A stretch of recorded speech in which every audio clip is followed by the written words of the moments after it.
പിതാവിൻ്റെയും പുത്രൻ്റെയും പരിശുദ്ധാത്മാവിൻ്റെയും നാമത്തിൽ ആമേൻ. ആമേൻ. എൻ്റെ പ്രിയപ്പെട്ടവരെ, ഇന്ന് ജനുവരി 22 ബുധനാഴ്ചയാണ്. എല്ലാവരെയും കർത്താവ് അനുഗ്രഹിക്കട്ടെ.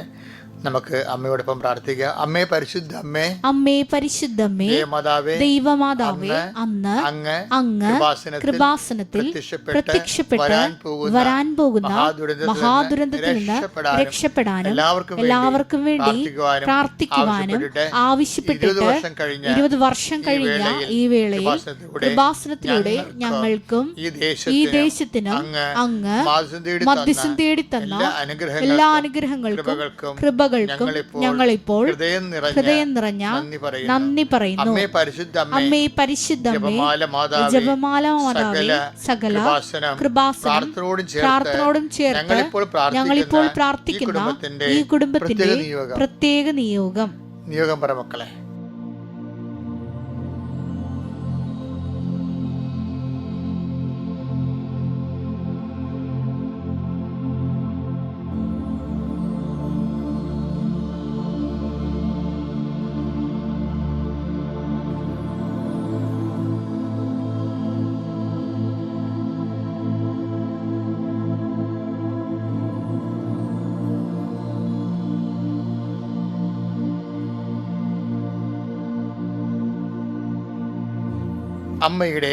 അമ്മയുടെ പ്രത്യക്ഷീകരണത്തിന്റെ ഈ ദ്വാദശക വേളയിൽ ഞങ്ങൾക്ക് സാധിച്ചു തരുവാൻ കനിയണമേ.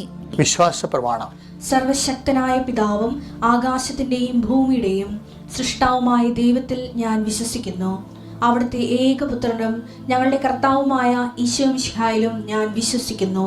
ഈ പുത്രൻ പരിശുദ്ധാത്മാവിനാൽ ഗർഭസ്ഥനായി കന്യകാമറിയത്തിൽ നിന്ന് പിറന്ന് പൊന്തിയോസ് പീലാത്തോസിന്റെ കാലത്ത് പീഡകൾ സഹിച്ച് കുരിശിൽ തറയ്ക്കപ്പെട്ട് മരിച്ച് അടക്കപ്പെട്ട് പാതാളങ്ങളിൽ ഇറങ്ങി മരിച്ചവരുടെ ഇടയിൽ നിന്ന് 3-ാം നാൾ ഉയർത്ത് സ്വർഗത്തിലേക്ക് എഴുന്നള്ളി സർവശക്തിയുള്ള പിതാവായ ദൈവത്തിന്റെ വലതുഭാഗത്തിരിക്കുന്നു. അവിടെ നിന്ന് ജീവിക്കുന്നവരെയും മരിച്ചവരെയും വിധിക്കുവാൻ വരുമെന്നും ഞാൻ വിശ്വസിക്കുന്നു. പരിശുദ്ധാത്മാവിലും ഞാൻ വിശ്വസിക്കുന്നു. വിശുദ്ധ കത്തോലിക്കാ സഭയിലും പുണ്യവാന്മാരുടെ ഐക്യത്തിലും പാപങ്ങളുടെ മോചനത്തിലും ശരീരത്തിന്റെ ഉയർപ്പിലും നിത്യമായ ജീവിതത്തിലും ഞാൻ വിശ്വസിക്കുന്നു. ആമേൻ.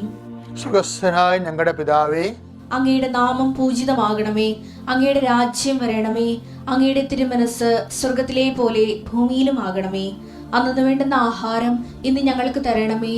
ഞങ്ങളോട് തെറ്റ് ചെയ്യുന്നവരോട് ഞങ്ങൾ ക്ഷമിക്കുന്നത് പോലെ ഞങ്ങളുടെ തെറ്റുകൾ ഞങ്ങളോടും ക്ഷമിക്കണമേ. ഞങ്ങളെ പ്രലോഭനത്തിൽ ഉൾപ്പെടുത്തരുതേ, തിന്മയിൽ ഞങ്ങൾ രക്ഷിക്കണമേ. ആമേൻ. നന്മ നിറഞ്ഞ മറിയമേ, സ്വസ്തി. കർത്താവ് അങ്ങയുടെ കൂടെ സ്ത്രീകളിൽ അങ്ങ് അനുഗ്രഹിക്കപ്പെട്ടവളാകുന്നു.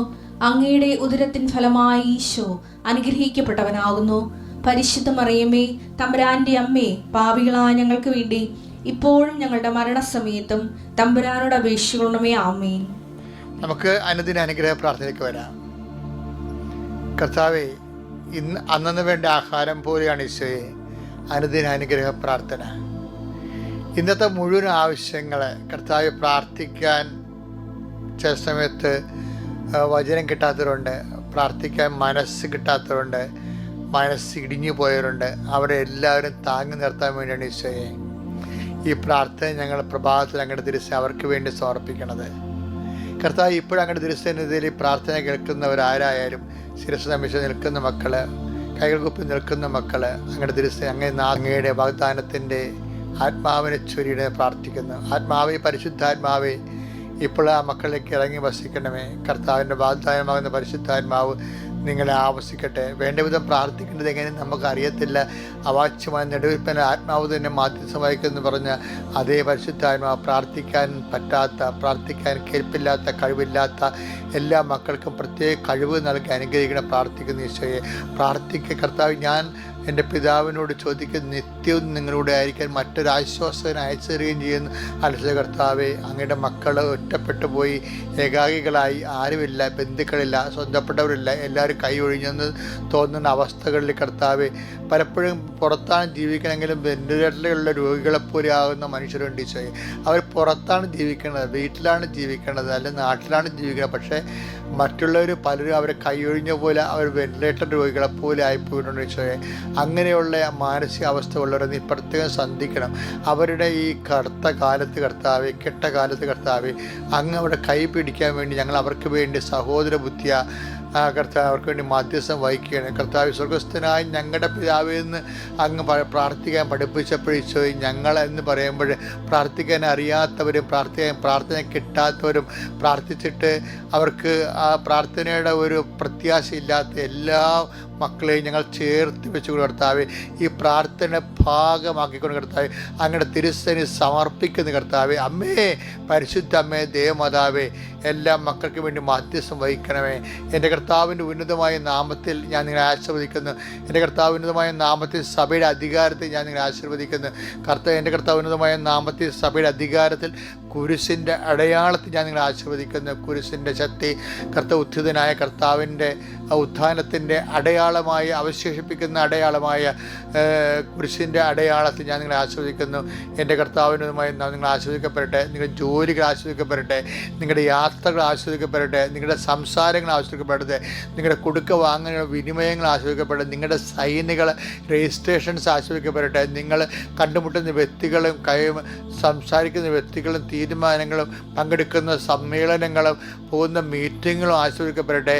കർത്താവ് നിങ്ങൾ വീട്ടിൽ നിന്ന് ഇറങ്ങിപ്പോകുമ്പോൾ ഏത് വാഹനത്തിൽ കയറുന്നു, ഏത് വാഹനം ഉപയോഗിക്കുന്നുവോ ആ വാഹനം അന്ത്യം വരെ നിങ്ങൾ സുരക്ഷിതരായി നിങ്ങളുടെ ലക്ഷ്യങ്ങൾ എത്തിച്ചേരട്ടെ. തിരിച്ച് ആ വാഹനങ്ങൾ തന്നെ ഏത് വാഹനങ്ങൾ വന്നാലും അവിടെയെല്ലാം കർത്താവിൻ്റെ ദൂതൻ നിങ്ങൾക്ക് അകമ്പടി സേവിക്കുകയും കർത്താവ് നിങ്ങളുടെ വഴികളിൽ അവിടെ നിനക്ക് തുണയാകുകയും ചെയ്യട്ടെ. എൻ്റെ കർത്താവിൻ്റെ ഉന്നതമായ നാമത്തിൽ സഭയുടെ അധികാരത്തിൽ കുരിശിൻ്റെ അടയാളത്തിൽ ദൈവത്തിൻ്റെ ശക്തിയായ കർത്താവ് കണ്ണിന് കരുപ്പുള്ളവർ കാണിക്കുന്നുണ്ട്, മൂക്കിന് ദശ വളർന്നവർ കാണിക്കുന്നുണ്ട്, ചെവിക്ക് കേൾവിക്കുള്ളവർ കാണിക്കുന്നു, തൊണ്ടയ്ക്ക് മുഴുവനുള്ളവരെ കാണിക്കുന്നു.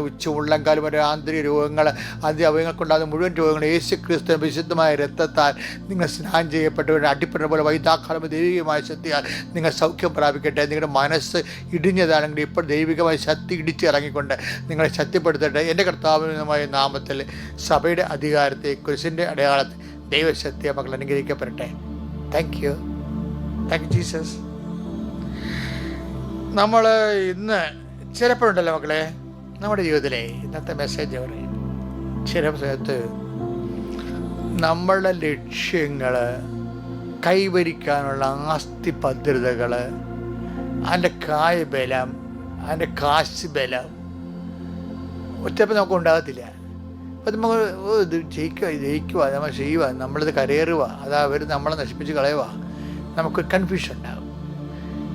ഇതുപോലെ ഇസ്രയേൽ രാജാവിനും യൂദയ രാജാവിനും ഏദോം രാജാവിനും ഒരു കൺഫ്യൂഷൻ ഉണ്ടായി. അവരുടെ കൺഫ്യൂഷൻ വെച്ചാൽ അവർ മോവാബുമായിട്ട് യുദ്ധത്തിന് പോവുകയാണ്. മൊവാബിയർ അറിയാവില്ല, ഫസ്റ്റ് പാർട്ടിയാണ്. ജൂഡിറ്റൊക്കെ മൊവാബ് കാര്യത്തിയാണ്. അങ്ങനെ 1-2 ആൾക്കാർക്ക് മൊബൈൽ അടിപൊളി പാർട്ടിയുള്ളത്, ബാക്കിയെല്ലാം ലോത്തിൻ്റെ പെമ്മക്കളുടെ മക്കളാണേ. അപ്പം മനസ്സിലായി, കാര്യം മനസ്സിലായില്ലേ? അപ്പം ആ കക്ഷികളുമായിട്ട് ഒരു യുദ്ധത്തിന് പോവുകയാണ്. പക്ഷേ അവർ ഭയങ്കര സൈന്യമാണ്. ഇസ്രയേലും യൂദയായും ഏതോം കൂടി ഒരുമിച്ച് കൂടിയിട്ട് പോരും. അവർ 7 ദിവസം യാത്ര ചെയ്തപ്പോൾ തന്നെ അവരുടെ ഒട്ടകം വരെ അതിൻ്റെ പൂഞ്ഞ പിളർന്ന് വെള്ളം കുടിക്കേണ്ട അവസ്ഥ വന്നു. തളർന്ന് വെള്ളവും പോയി, ഭക്ഷണം തീർന്നില്ല. അപ്പോൾ ഇനിയിപ്പോൾ എന്താ, കർത്താവ് അവരുടെ കയ്യിലേക്ക് നമ്മൾ ഏൽപ്പിക്കപ്പെടാൻ വേണ്ടിയാണ് പോണത്. നമ്മൾ യുദ്ധം ജയിക്കുക, ഒരു ഐഡിയയും ഇല്ല. They lost their merit. അതാണ് ബൈബിൾ എപ്പോഴും പറയുന്ന സംഭവമാണ്. എപ്പോഴും മെറിറ്റ് ഡാമേജ് ആയിക്കൊണ്ടിരിക്കും. അപ്പോഴും നീ ദൈവം വരുന്നതിൻ്റെ ആദ്യത്തെ സൂചന, ദൈവം ഈ വിഷയത്തിൽ ഇടപെടാൻ പോകുന്നു എന്ന് പറയുമ്പോൾ തന്നെ നിൻ്റെ യോഗ്യത എപ്പോഴെങ്കിലും ബ്ലോക്ക് ആകുമ്പോഴും ബ്രേക്ക് ആകുമ്പോഴും ഓർക്കുക, കർത്താവ് വെളിപ്പുറത്തുണ്ട്. We can read it. 2 രാജാക്കന്മാർ 3:15, 16, 17. ഒരു ഗായകനെ എൻ്റെ അടുക്കൽ കൊണ്ടുവരിക. ഇതെന്ത് സംഭവിച്ചു കഴിഞ്ഞാൽ ഇവർ ഇസ്രയേൽ രാജാവും ഏദോം രാജാവും അതുപോലെ തന്നെ യൂദയ രാജാവും കൂടി പോയി മോഹനോട് യുദ്ധം ചെയ്യല്ലേ. അവൻ പോവുകയല്ലേ, പോയ വഴിക്ക് ഭക്ഷണം വരെ തീർന്നു പോയില്ല. അപ്പം തോക്കൊന്ന് ഉറപ്പായി. അപ്പോൾ പറയും നമ്മൾ തോക്ക് പോയില്ല, അപ്പോൾ ഇനി എന്ത് ചെയ്യുമെന്ന് ചോദിക്കുമ്പോൾ ഒരുത്തൻ പറയും ഇവിടെ ഒരു പ്രവാചകനുണ്ട്. ആരാണ്? ഏലിയായുടെ കയ്യിൽ വെള്ളം പകർന്നവനാണ്. ആരാണ്? എലീഷയാണ്. അവനല്ലേ ദൈവത്തിൻ്റെ വാക്ക്, അവൻ്റെ വചനമുണ്ടെന്ന് പറയും. അവൻ്റെ വചനമുണ്ട്. അപ്പോൾ വചനം ഉണ്ടെന്ന് പറയണത് ദൈവത്തിൻ്റെ അരുളപ്പാടുണ്ടെന്ന് അതിൻ്റെ അർത്ഥം. അപ്പോൾ അവൻ്റെ വചനമുണ്ട്, നമുക്ക് അവനോട് ചോദിക്കാം കർത്താവ് എന്ത് പറയണമെന്ന്. അങ്ങനെയാണ് ഇവരെ വിളിക്കുക. അപ്പോൾ എലീശ പറഞ്ഞു, ഞാൻ വചനം പറയാം, അതിന് മുമ്പ് നിങ്ങൾ ഗായകനെ വിളിക്കാൻ പറയും. ഗായകൻ വന്നിട്ട് തമ്പുരും വീണയും മീട്ടി പാടാൻ പറയും. അപ്പോൾ ഗായകൻ പാടിക്കൊണ്ടിരിക്കുമ്പോൾ ഇവൻ അനോയിൻറ്റഡ് ആകും. അപ്പോൾ അനോയിൻറ്റഡ് ആയി കഴിയുമ്പോൾ ഇവൻ പറയും. എന്താ അവൻ പറയണത്? വായിച്ചേ. അവൻ പറഞ്ഞു ആര്? എലീശ പറഞ്ഞു, കർത്താവ് അരുളി ചെയ്യുന്നു, ഈ വരണ്ട അരുവിത്തടം കുളങ്ങൾ കൊണ്ട് ഞാൻ നിറയ്ക്കും. കാറ്റോ മഴയോ ഉണ്ടാകത്തില്ല. അരുവിത്തടം ജലം കൊണ്ട് നിറയും. നീയും കാലിക്കൂട്ടവും മൃഗങ്ങളും അത് കുടിക്കും. കർത്താവിന് ഇത് നിസ്സാരമാണ്. ഇത് ഏറ്റവും വലിയ വാക്യം. ഇത് ഭയങ്കരമാണല്ലോ എന്നാണ് ഇവർ പറഞ്ഞത്. നമ്മൾ മോവാബിയുടെ കയ്യിൽ അകപ്പെടാൻ പോവുകയാണ്, നമുക്ക് തന്നെ കുടിക്കാൻ വെള്ളമില്ലാത്ത അവസ്ഥയാണ് എന്ന് പറയുമ്പോൾ ഈ അവസ്ഥ ഭയങ്കരമാണല്ലോ എന്നാണ് അവർ പറയണത്. പക്ഷേ എലീശ എന്താ പറയണത്? കർത്താവിനിത് നിസ്സാരമാണെന്ന്. ഭയങ്കരമാണേ. അപ്പം നിങ്ങൾക്കും തോന്നും, നമ്മുടെ അവസ്ഥ ഭയങ്കരമാണല്ലോ, വീടുമില്ല, സ്ഥലവുമില്ല, രോഗവും മാറണില്ല, മകളെ കെട്ടിക്കാനും പറ്റണില്ല, കെട്ടിച്ച മകൾക്ക് കുഞ്ഞുങ്ങളുമില്ല, ഇത് അവസ്ഥ ഭയങ്കരമാണല്ലോ എന്ന് പറയുമ്പോൾ നീ ഈ ഭാഗം എടുത്ത് വായിക്കണം. എന്താണ്? കർത്താവിന് നിസ്സാരമാണ്. ഇപ്പം എന്താണ്? നിൻ്റെ ഈ അവസ്ഥയിലേക്ക് കർത്താവിനെ വിളിക്കാൻ വേണ്ടി ഒരു സമ്മർദ്ദം മാത്രമാണ് സഹനം. അതുകൊണ്ട് സന്തോഷമായിരിക്കുക. കർത്താവിന് നിൻ്റെ ജീവിതത്തിൻ്റെ ഭയങ്കരമായ അവസ്ഥകൾ എടുത്തു മാറ്റാൻ നിസ്സാരമാണ്. നീ ദൈവത്തെ ആശ്രയിച്ചുകൊണ്ട് പ്രാർത്ഥിച്ചുകൊണ്ട് അവൻ പറഞ്ഞ പോലെ ചെയ്തുകൊണ്ട് ഉടമ്പടി പ്രകാരം ജീവിച്ചുകൊണ്ട് നീ മുന്നേറുക. കർത്താവ് നിന്നെ അനുഗ്രഹിക്കട്ടെ. Praise the lord. അത്യപൂർവ ദൈവാനുഭവങ്ങൾ ഇനി നിങ്ങൾക്കും സ്വന്തം. ഈ യൂട്യൂബ് ചാനൽ ഇതുവരെ സബ്സ്ക്രൈബ് ചെയ്തിട്ടില്ലെങ്കിൽ ഇപ്പോൾ തന്നെ സബ്സ്ക്രൈബ് ചെയ്യുക.